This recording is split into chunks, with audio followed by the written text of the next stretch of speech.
There was blood in Scout's water bowl. Maggie stood frozen under the weak dawn light filtering through the barn rafters. The bowl was tipped sideways, the stain already soaking into the hay. On the far wall, scrawled in black spray paint, were 7 words that made her stomach drop. "Leave the ring, or lose the dog." Her breath caught, not because of the threat, but because of how silent it had been. No barking, no warning. Whoever did this had known Scout, knew how to sneak past him. That kind of silence wasn't casual, it was calculated. Maggie's fingers trembled as she reached for the old radio hanging near the door, but Scout was already beside her, nudging her wrist gently. No growling, no panic, just a golden retriever's quiet defiance. And somehow she understood we're not running. Before we begin this unforgettable story, would you mind sharing where you're from in the comments? And if stories of love, loyalty, and second chances move you, please give this video a like and consider subscribing. The late spring sun cast a soft golden glow over Cedar Valley, Montana, a quiet town tucked between rolling hills and pine forests, where the breeze always carried a faint scent of pine and fresh earth. The morning air still held a trace of the storm that had rattled the valley the night before. Wet leaves clung to sidewalks and puddles gleamed in the ruts of old dirt roads. It was a town where time moved a little slower, and strangers didn't stay strangers for long unless they chose to. Maggie Sullivan was one of those few. At 60, she walked through the town like a wraith no one dared greet. She was tall and wiry, her back still straight with the discipline of a soldier, though her shoulders bore the invisible weight of war. Her weathered face, lined with years of sand, sweat, and grief, was framed by short-cropped silver hair. A thin scar curved over her left temple, partially hidden beneath the brim of her army green baseball cap. She wore the same thing most days: faded jeans, a loose denim shirt over a black tank top, and scuffed leather boots that had seen both desert and snow. Maggie spoke little to others. Her words, when they came, were slow-measured and rarely personal. The war had taken many things: a friend's sleep, and perhaps most damaging of all, trust. After returning from her final deployment as a combat medic, she had inherited a crumbling ranch on the outskirts of town, buried herself in repairs, and learned how to speak only to trees, the wind, and the ghost of who she used to be. Then came Scout. She found him 5 years ago on a morning not unlike this one, after a storm so fierce it split trees and filled the ravine at the edge of her property with mud and debris. He was a golden retriever, maybe 2 years old at the time, with a coat the color of sunlit wheat, though that morning it was matted with blood and dirt. His right hind leg hung at an unnatural angle, and a deep gash marred his flank. Maggie had heard the faint whimpering as she walked, the ravine rifle slung over her shoulder, in habit more than necessity. The moment she saw him half buried beneath a fallen branch, too weak to bark, something ancient inside her stirred. Scout was his name now. She gave it to him in a whisper that morning as she lifted his heavy body into the bed of her rusted truck. "You made it this far," she had said, her voice unused and rough. "You earned the name." Now, 5 years later, Scout was a golden shadow at her side. He was 6, his coat rich and full again, his gait strong, though slightly favoring the healed leg.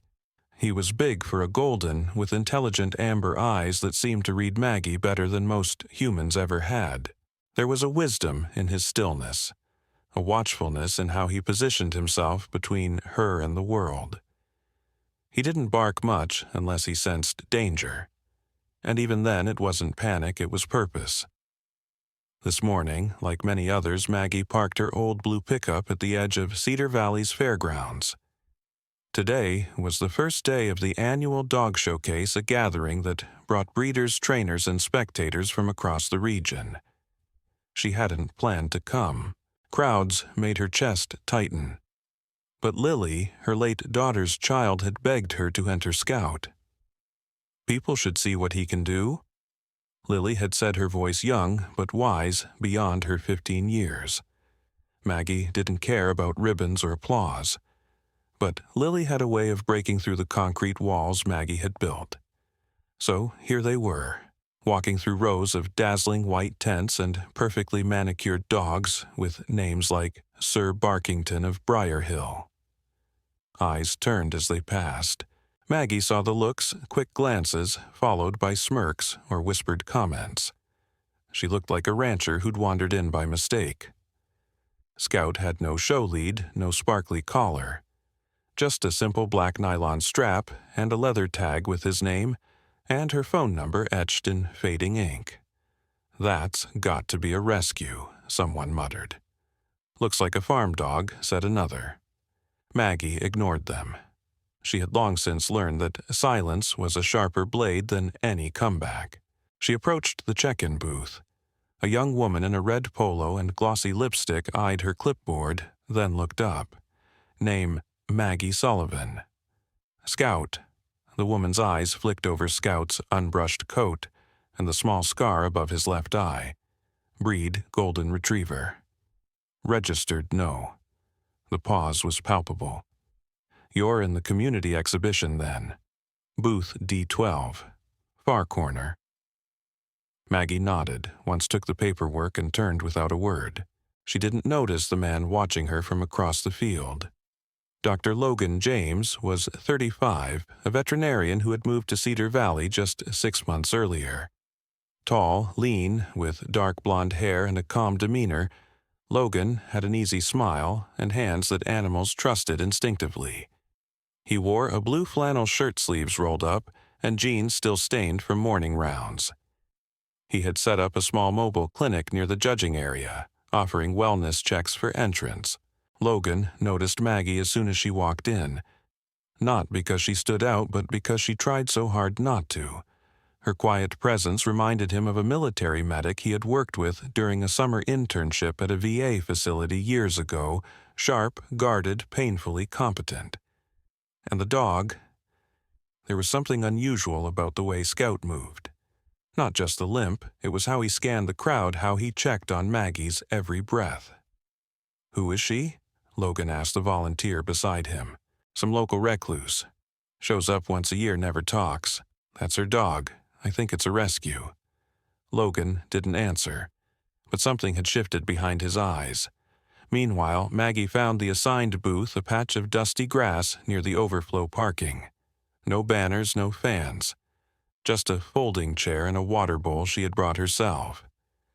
She settled onto the chair, eyes hidden behind dark sunglasses, Scout lying at her feet like a statue of quiet loyalty. Around them, the fair buzzed with laughter, camera flashes, and the occasional bark. Kids ran past with balloons, handlers rehearsed routines, and judges made rounds with clipboards and practiced grins. But in booth D12, no one approached. No one asked for stories. No one saw the woman and the dog who had already survived more than most, until the wind shifted and the scent of rain returned to the air. The late afternoon sun slanted through high clouds as Maggie sat quietly at booth D12, her fingers absently stroking the top of Scout's head. Around them, the fairground hummed with activity, the buzz of conversation, barking dogs, laughter from children running between vendor tents. But in her small corner it was still. Maggie had always preferred it that way, the quiet, a welcome buffer between her and the world that never quite knew what to do with someone like her. Scout lay stretched at her feet, his head lifted slightly, eyes watching not the people, but her. His tail moved just once when a loudspeaker crackled overhead, then went still. He was calm, alert, but she could feel the tension building in her own chest. The voices were growing sharper around her, the noise layered like an overwhelming storm, and her heart picked up speed as if sensing danger. Her breath shortened. Then Scout moved. Gently, deliberately, he sat up and leaned into her leg, pressing his full weight against her shin. She blinked down at him, her hand stilling on his fur. His amber eyes met hers unblinking. She exhaled slowly, not realizing until that moment that she'd been holding her breath. It was like the dog had pulled her out of a place she hadn't yet fallen into. "You okay?" a voice asked, low and careful. Maggie turned to find Logan James standing just a few feet away, his hands in his pockets, a look of quiet concern on his face. He wasn't smiling this time. She took a moment as if deciding whether he was worth the energy. "Fine," she said. He nodded, not pressing further. "Your dog's got instincts," he said, eyes flicking to Scout. "That wasn't training. That was something else." Maggie didn't answer. Scout was now sitting straight but still leaned into her living anchor. "I've seen a few therapy dogs," Logan continued, "but I've never seen one who acts before the symptoms even show. Most dogs respond to a panic attack. Yours prevents one." She narrowed her eyes. "You a vet or a psychologist?" He chuckled softly. "Veterinarian. But I've worked with service dogs. I notice patterns." Scout gave a soft whine, low and almost imperceptible. Maggie placed a hand on his head again. "I didn't teach him. He just knows." Logan crouched slightly, giving Scout a respectful amount of space. "How long have you had him?" 5 years? No papers?" "No." He glanced up. "He's not just a rescue, is he?" Maggie didn't respond. Logan stood up again. "I'd like to do a wellness check on him. No charge, just to make sure he's in peak shape for tomorrow's demonstrations." "Why?" "Because if he is what I think he might be," Logan said, "you'll need people to vouch for you." Before Maggie could reply, a sudden hush swept over the nearby area, like the collective breath before a performance.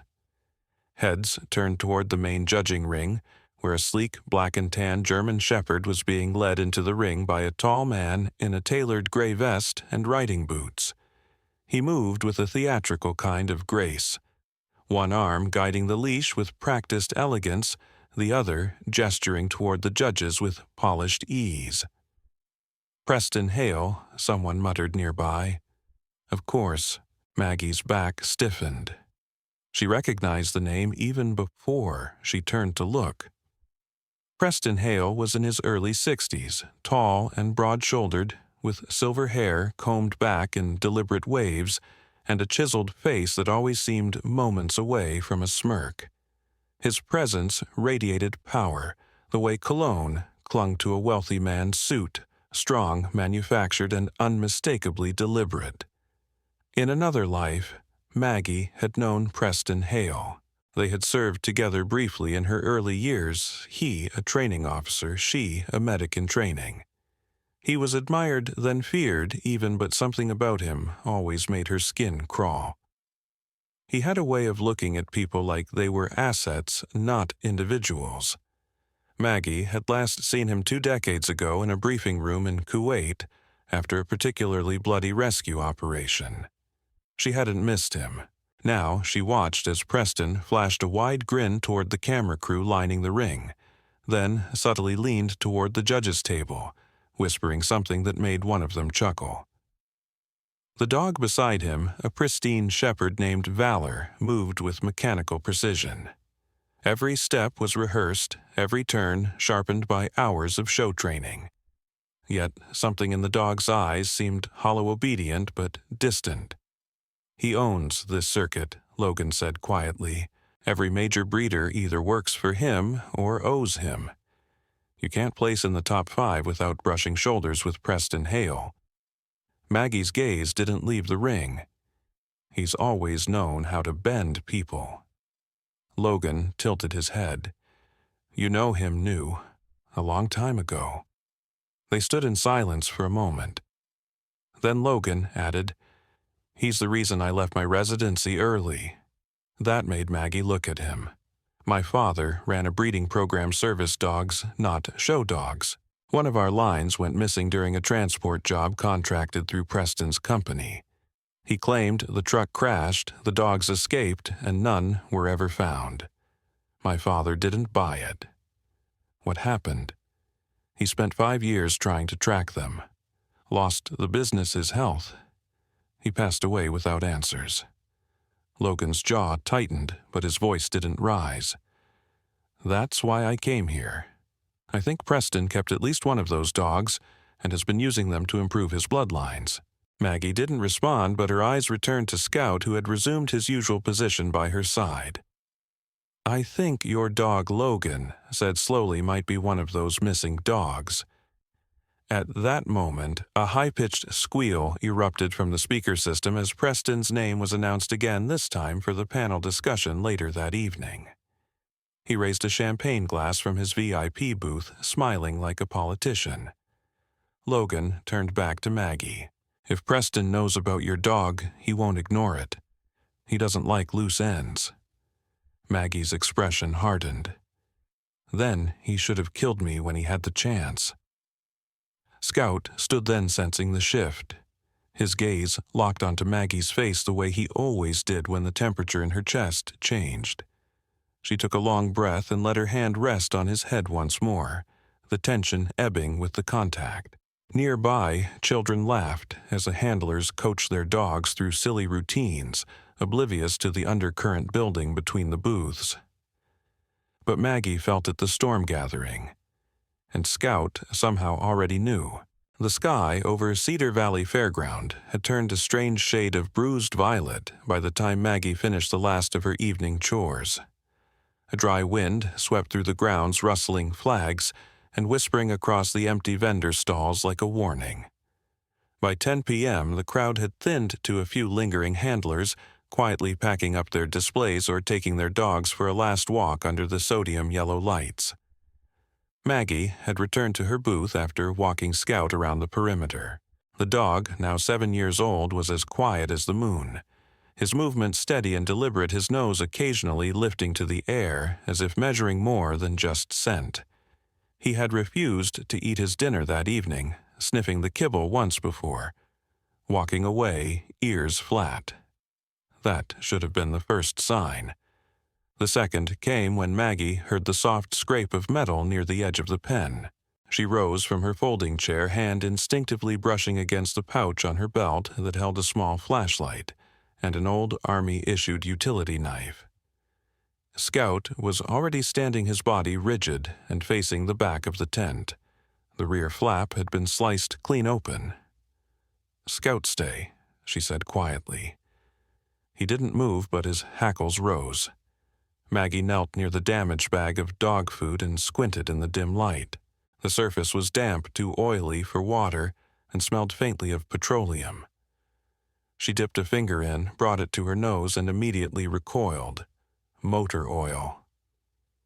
A message had been scrawled across the feed crate in jagged red paint. Withdraw or lose the dog.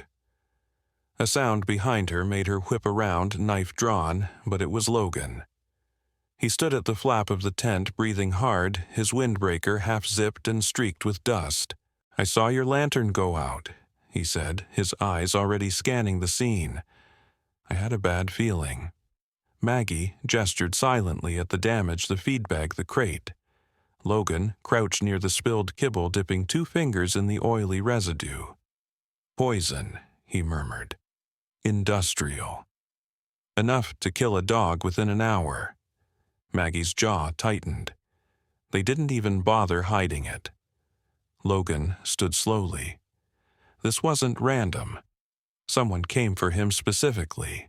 They both turned to look at Scout, who now sat in the far corner of the booth, eyes glowing faintly in the dim light, calm but alert. Maggie crossed to him and ran her hands over his coat, checking for signs of distress. He pressed his head gently into her stomach, grounding her as he always did. "I need to show you something," Logan said as his voice lower, now uncertain. "But not here." Maggie hesitated, then nodded. 10 minutes later, they were back at Logan's rented camper, parked just outside the fairground fence line. The small trailer was neat, a blend of functional vet gear and the scattered signs of someone living in transit. An open bag of trail mix a stack of field notebooks, and a framed photograph of a man with storm gray hair holding a young golden retriever pup. The man's features were hard to miss. Logan's eyes, same jawline, just a generation older. Logan motioned toward a battered leather folder on the desk. That's my dad, Howard James. He ran the original Cedar Therapeutic Canine Program, CTCP, until it disappeared 12 years ago. He opened the folder, carefully revealing hand-drawn pedigree charts, aging photographs, and a few documents stamped with the CTCP insignia. He flipped to a laminated sheet with faded ink. At the top, the name was typed Sunburst 07, female breeding stock golden retriever. Below was a sketch of a dog with a scar-shaped crescent on her left shoulder. That dog, Logan said, was the cornerstone of the bloodline. Celestia. Maggie looked at him stone-faced. You're saying Scout is hers? No, Logan replied. I'm saying Scout is likely from her second litter, the one that went missing the night the transport van disappeared. My father never recovered. He thought it was a sabotage, someone inside the program. After he died, I found this. He pulled another page from the folder. A log entry scribbled in the margins, Pup number 3. Distinctive markings. Crescent over the right eye, small star on chest. Strong early empathy response. Will monitor further. He turned to Maggie.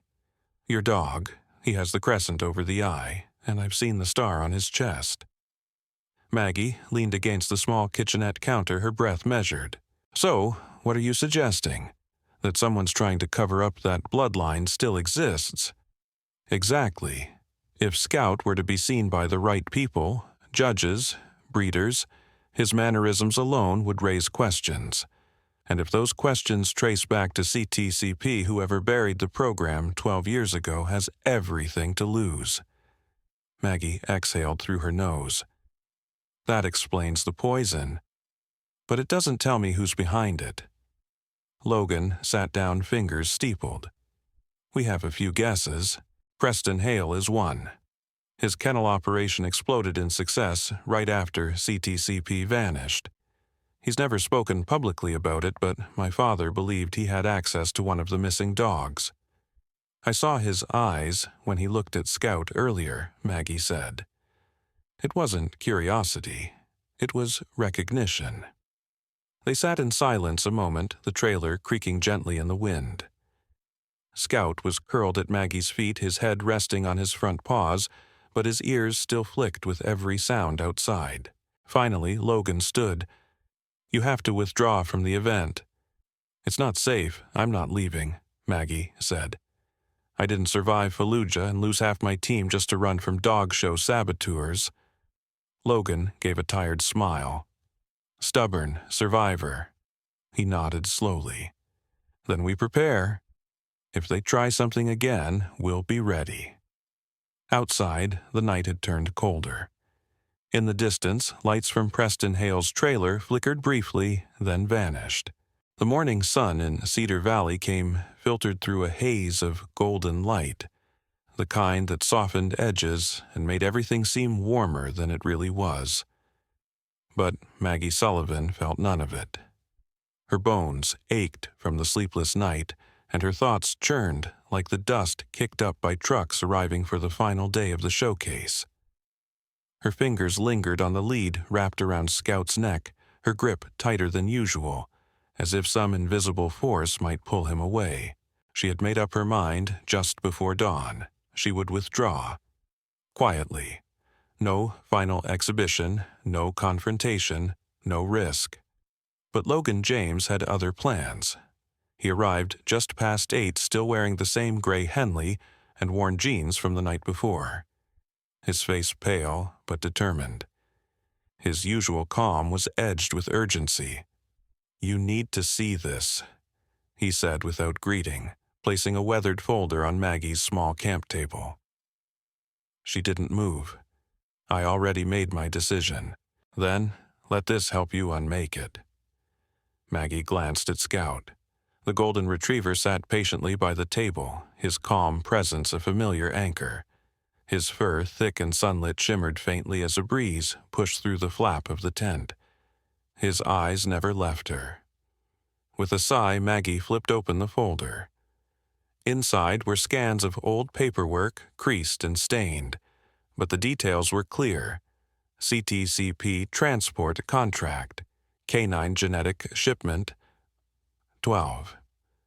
The date was 12 years ago. The recipient's signature in aggressive slanted strokes leapt off the page. Preston Hale. Maggie's breath caught. "Where did you get this?" Logan sat opposite her, rubbing the back of his neck. "My dad kept it hidden in an old ammo box in the attic. I found it this morning. The original files are buried under years of dust. But it's real. The chain of custody ends with Hale.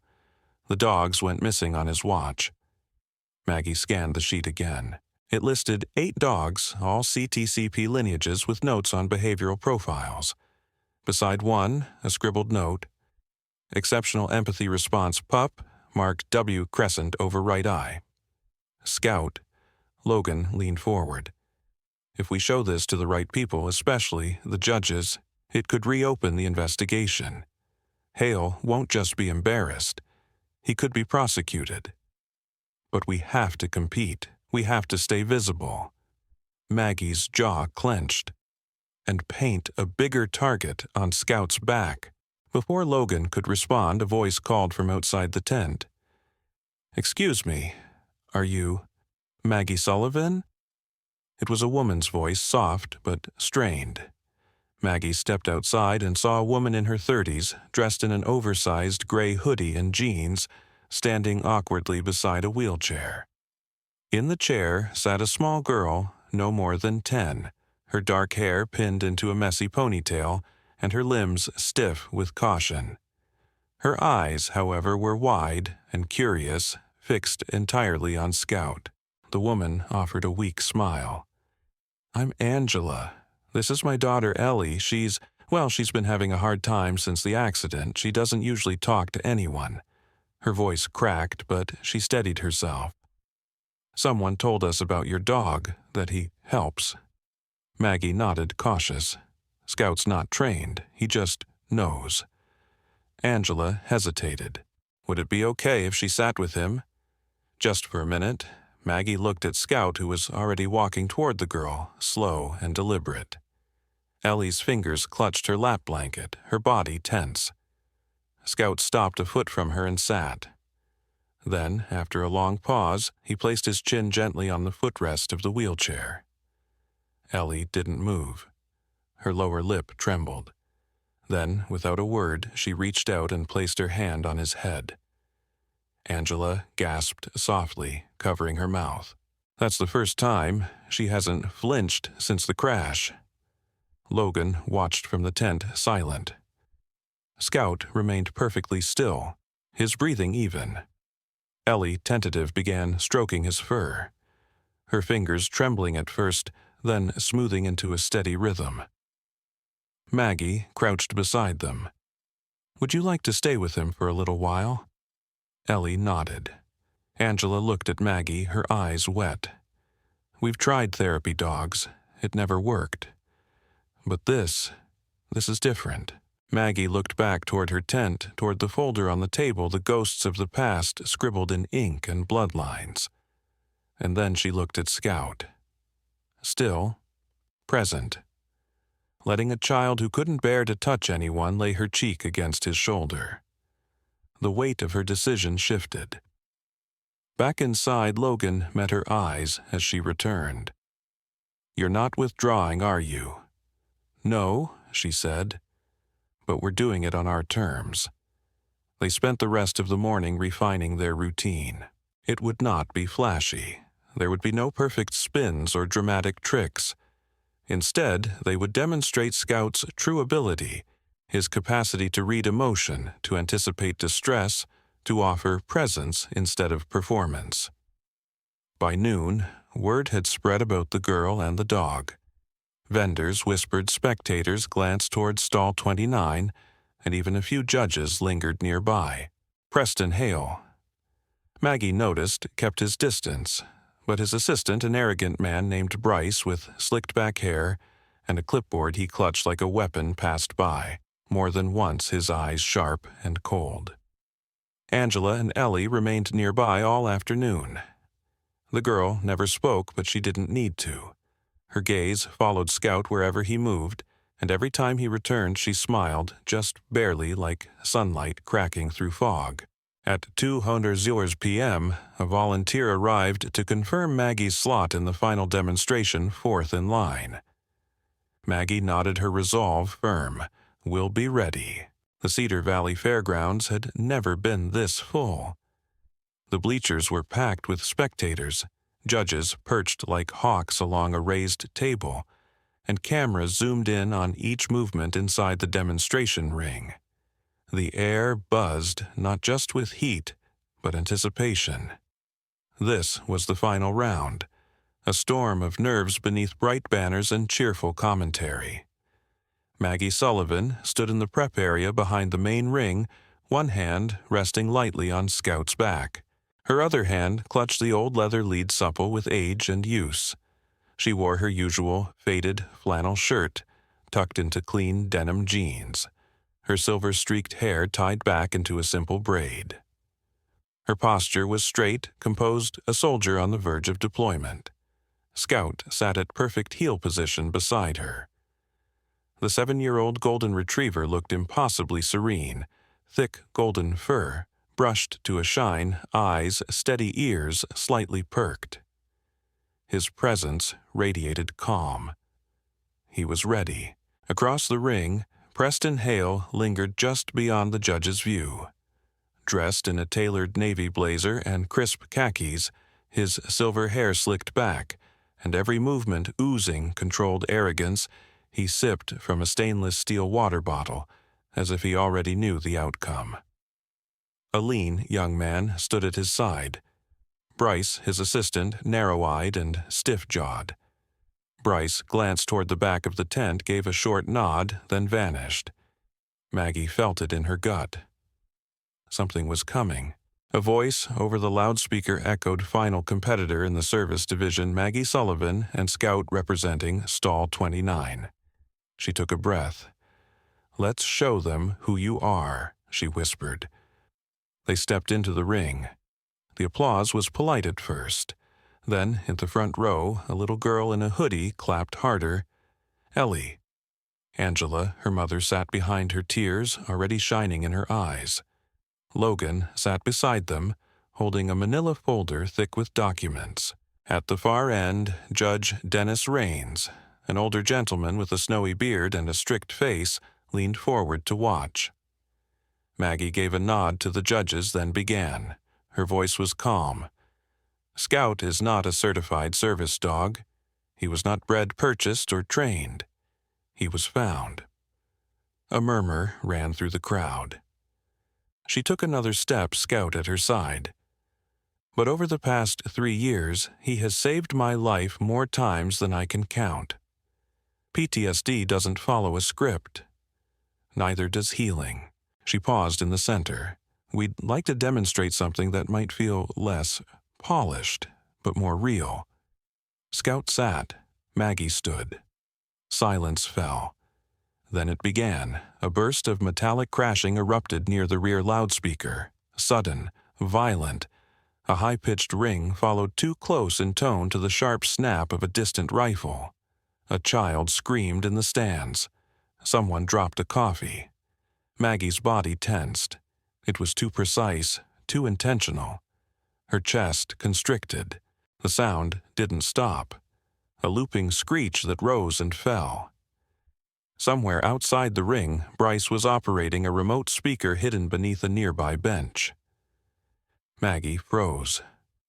Her vision narrowed. Heat bloomed at her temples, and the scent of dust and gunpowder, imagined but powerful, clawed its way into her brain. Her knees trembled. Her scarred forearm twitched. Somewhere in the shadows of her mind, sirens wailed. She was no longer in Cedar Valley. She was back in Hellman, cradling a boy no older than 19, blood-flooding sand. But then, pressure. Scout pressed against her leg with practiced firmness. His body curved to her side, shoulder to knee, his weight grounding her. He looked up, not panicked, not frantic. steady. Her hand dropped to his head. He licked her wrist once, then shifted his weight to nudge her toward the bench positioned nearby.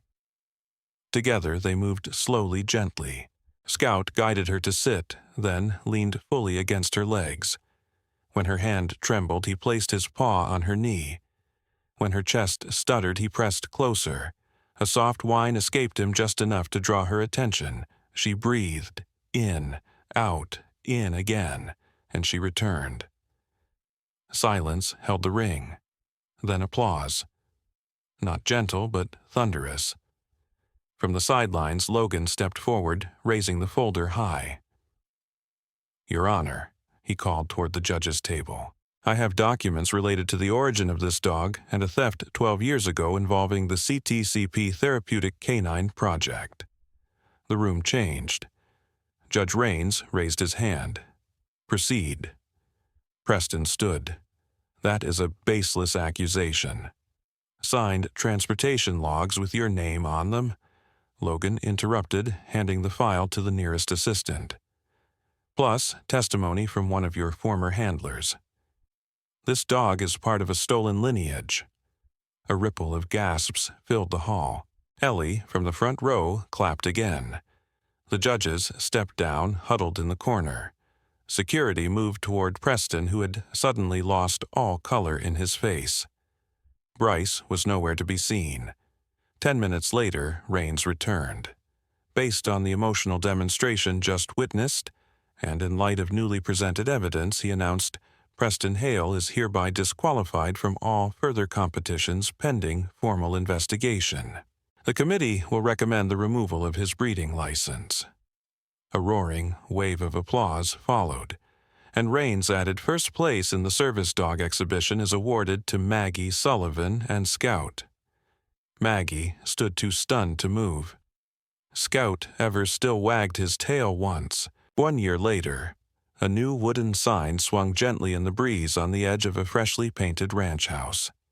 Scout's Haven, Center for Healing and Canine Connection. The land once wild and abandoned had become a place of quiet purpose. The fences were mended, the barn converted into training spaces and quiet rooms. Veterans and children walked side by side with golden retrievers and labs, each pairing learning one another's wounds and strengths. Maggie stood on the porch, watching Ellie, now more confident, her anxiety softened by time and trust, toss a ball across the field. Scout, grayer around the muzzle but still strong, chased it with easy grace. Logan emerged from the barn, his coat covered in dog hair, clipboard in hand. He looked tired but at peace. 4 more clients arriving this week, he said. "Then we're doing something right," Maggie answered. Scout trotted back up the porch steps and rested his head against Maggie's thigh. "Good boy," she whispered. He didn't need ribbons or certificates. He had found his purpose and given it to others. Sometimes healing doesn't come in the form of a miracle that shouts, it comes in the quiet companionship of a dog who never leaves your side. Maggie didn't expect Scout to save her life. She didn't expect redemption or recognition. But in her darkest night, when she had nothing left but silence and scars, a golden retriever showed up, wounded, forgotten, and yet full of something sacred. That is how God works sometimes, not through thunder or lightning, but through creatures who carry His grace in fur and patience. Scout was never just a dog. He was a vessel of hope. And for Maggie, he became proof that even the most broken can still be chosen, still be needed, still be loved. In our own lives, we often overlook the quiet blessings, the small voice of comfort, the friend who stays, the child who smiles at us when we feel invisible. These are not coincidences. They are fingerprints of God's mercy gently reminding us that we are never truly alone. If you believe in the power of second chances in the quiet way God moves, leave a comment below and type Amen to say, "I still believe." Share this story with someone who needs hope. Subscribe to this channel for more stories where love, faith, and loyalty overcome fear and failure. and may God bless every heart who reads, watches, or prays along with us.